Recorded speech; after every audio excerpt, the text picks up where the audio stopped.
Bonjour Jean-Sébastien Stelli. Bonjour. Bienvenue sur ce plateau. Vous Merci. êtes rédacteur en chef adjoint du Madame Figaro. Rédacteur en chef, pas adjoint. Rédacteur en chef, pas adjoint. C'est pas vrai, mais c'est moi qui me mets dedans avec les titres des gens. Évidemment, c'est sa faute à lui. Voilà, il y a un moment, c'est pas de notre faute, c'est pas vérifié. Donc aussi, complètement. Vous souhaitiez nous parler de la Biennale de Lyon. Vous en revenez et vous dites que ça en est vous à de surtout pas manquer. Pourquoi ? On pourrait paraphraser Loïc Prigent. L'art contemporain, c'est tout. J'adore l'art contemporain, mais c'est tout ce que je déteste. Et en général, les biennales, ce sont des choses qui sont assez morbides et qui donnent envie de s'ouvrir les veines. Et la Biennale de Lyon, c'est exactement l'inverse. C'est une biennale absolument stupéfiante de poésie, de légèreté. Rien que le titre. Les mondes flottants. Ouais. Vous savez, ça vient du mouvement japonais de la fin du 19e siècle, où tout d'un coup, les Japonais s'intéressent non plus à des sujets de cour de la haute société, mais à un pont sous la neige, des paysans qui s'abritent sous un arbre, donc quelque chose comme ça. Et Emma Lavigne, qui dirige le Centre Pompidou à Metz, a choisi ce titre parce qu'en plus, il reflète un peu l'état du monde, c'est-à-dire cette fluidité, le chaos du monde, sa fluidité, sa légèreté. C'est ça qui l'a intéressé. Et aussi, évidemment, l'impermanence du monde, l'influence du bouddhisme. Et elle s'est aussi beaucoup inspirée de Baudelaire, pour qui la modernité, c'est vraiment tout ce qui est... Elle dit, Baudelaire parle de le moderne, c'est le transitoire, le fugitif et le contingent. Donc là, dans 3 sites différents, au Musée d'art contemporain, à la Sucrière et au Dôme, il y a 75 artistes qui présentent des œuvres d'une poésie absolument extraordinaire, mais aucune mièvrerie. Ce sont des œuvres qui sont toutes très fortes, mais on voit des vaches qui volent, on voit des draps qui tout d'un coup deviennent des sculptures, on voit... lever les sourcils, Jean-François Bonnard, les vaches qui volent. Les vaches qui volent, ça me trouble beaucoup. C'est imagé, voilà, ça donne envie. D'un artiste japonais qui s'appelle Shimabuku, par exemple. Shimabuku peut passer... Non, mais ce qui est intéressant, c'est qu'il peut passer 2 heures...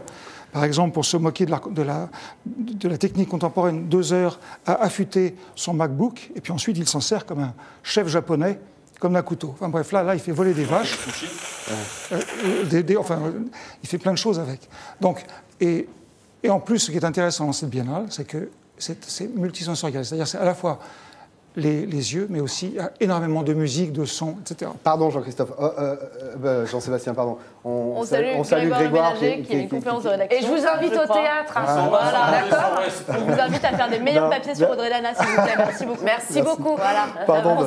Alors donc ces mondes flottants, là, vous étiez en totale lévitation. Totale lévitation, exactement. Ouais. Parce que c'est aussi... Emma Lavigne dit « Les œuvres sont sous-tendues par la conscience que l'imaginaire, la poésie et l'art sont des révélateurs et surtout des antidotes à l'instabilité du présent. » Et c'est vrai que pour une fois, on ne sort pas de là complètement tétanisé par le monde. Le présent est stable ?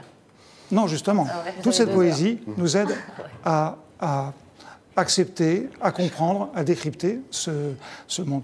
Et moi, je voulais parler d'un artiste en particulier qui s'appelle Lou Getken, dont je suis complètement fou.